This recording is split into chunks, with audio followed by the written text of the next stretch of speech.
Ei, no tämähän on ihan.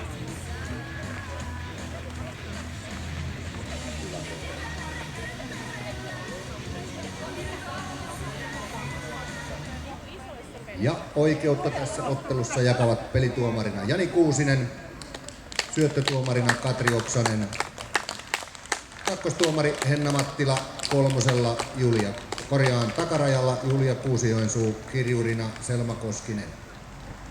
Sitten saako pyytää joukkueet lyöntijärjestyksessä Kiilaan, kun kuulette nimenne, niin juoksette tuonne Kiilaan. Lähdetään kotijoukkojen ykkönen Katariina Ylöstalo, ykkönen Emilia Harainen, 2 Johanna Kuusijoensuu, 2 Milla Vainikainen, 3 Ella Ojala, 3 Ella Forkkinen, joukkueen kapteeni, 4 Jessica Koivisto, 4 Fanni Pitkänen, 5 Iiris Kiljunen, 5 Sofia Ritola, 6 Johanna Ylöstalo, 6 Nette Tsemenski, 7 Oona Enkel, 7 Inka Tikka, 8 Minttu Mäkelä ja Iisa Vainikainen, 9 Senja Koskinen ja 9 Matleena Rättö ja jokeriosasto Janakkaalta 10 Veera Hänninen, 11 Senja Syrjänen joukkueen kapteeni ja 12 Emma Enkel.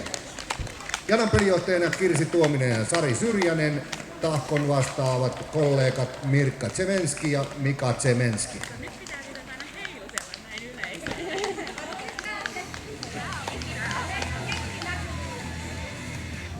Kyllä nyt on.